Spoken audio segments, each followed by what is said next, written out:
ইরার বাবার আবদারে আজকে কিন্তু রাতে রান্না করতে চলে আসলাম। তো কি রান্না করতে চলে আসলাম সেটা একটু দেখে নেওয়া যাক। তো ওনার খুবই পছন্দের সয়াবিন বড়ি আর ডিম, এইটা আমি প্রায়শই রান্না করি, কিন্তু রান্নাটা সবসময় আসলে দেখানো হয় না। তো আজকে ভাবছি রান্না যেহেতু করছি আপনাদের সাথেও একটু শেয়ার করে নেওয়া যাক।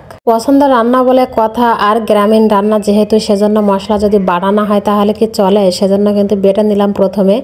আর তারপরে এদিকে লবণ হলুদ আর ঝালের গুঁড়া দিয়ে একটু গরম করে তার ভিতরে কিন্তু ডিমগুলো দিয়ে দিয়েছি, দিয়ে কিন্তু হালকা একটু ভেজে নিয়েছি। খুব ভেজে নিয়ে এনে ডিম বেশি ভাজলে আবার শক্ত হয়ে ওঠে, অতটা খেতে ভালো লাগে না। আর এই যে সয়াবিন বড়িগুলো আগে থেকে ভিজিয়ে রেখেছিলাম, পানিগুলো যত সম্ভব শুষে নিয়েছি, তারপরে ভেজে নিয়েছি ওগুলো।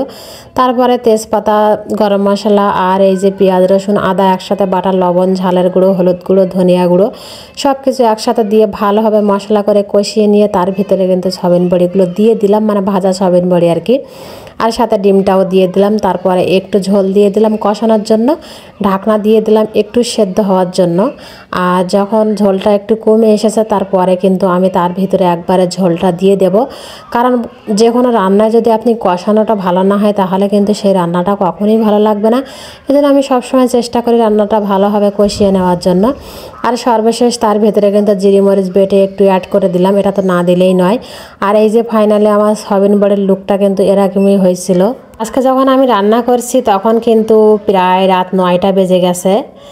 আর উনি যখন বলছিল তখন আমি ভাবলাম যে চুলা যেহেতু রান্না মানে ঘরের সাথে করে নিয়েছে, যাক চুলায় রান্না করা যাক, গ্যাসে না করে। রান্নার শেষে এখন কিন্তু পরিবেশনের পালা চলছে। আর এই যে ডিমের কালারটাও দেখছেন কত সুন্দর হয়েছে। আপনারা ইচ্ছে করলে আলুটা দিতে পারেন, আলু দিলে কিন্তু আরও ভালো লাগে। আমার কাছে ছিল না, যেন দিতে পারলাম না।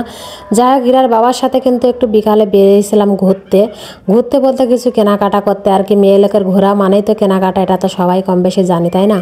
আমি আবার কিছু কথা কিন্তু সোজা সাপটাই বলি, হয়তো অনেকের ভালো নাও লাগতে পারে, তারপরও আমি মানে যেটা সত্যি, যেটা রিয়েল সেটাই কিন্তু রিয়েল। আমার বাসা যেহেতু সাতক্ষীরা কালীগঞ্জ, আমি কিন্তু শ্যামনগর গেছিলাম ইরার বাবার সাথে একটু। ওইখানে সিটি সুপার শপ বলে একটা শপ হয়েছে আর কি। তো এখানে আসলে সব কিছু পাওয়া যায়। আমাদের এইখানে তো আসলে সেইভাবে ওই রকম বড় বড় মানে শপিং মল নেই। তো ওই একটা জায়গায় গেলেই কিন্তু সব কিছু মিলে যায়। তো ভাবছিলাম যে কিছু কেনার দরকার আছে, ওখান থেকে নেই। এই দোকান থেকে তো আসলে এক জায়গায় গেলে সব কিছু মিলবে না। তো সেজন্য ওখানে গিয়েছিলাম ওনার সাথে। তো গিয়ে বাড়ির কাজকাম কিন্তু সব গুছিয়েই তারপরে গিয়েছিলাম। যদিও বা মানে এই কাজগুলো আমি আগে করছিলাম বাড়ির, তারপরও মানে ইন্টারেস্টিং মুহূর্ত যেটা বলে আর কি, ভালো কিছু সামনে দিতে, তো সেই কারণেই কিন্তু আমার ভিডিওটা আমি আগে রাখছি। মানে যে কি কেনাকাটা করছি বা রান্না করছি, ভালো জিনিসটা আগে দেওয়ার চেষ্টা করছি। তো আমার আজকের ভিডিও এ পর্যন্ত। সবাই ভালো থাকবেন, সুস্থ থাকবেন, আল্লাহ হাফেজ।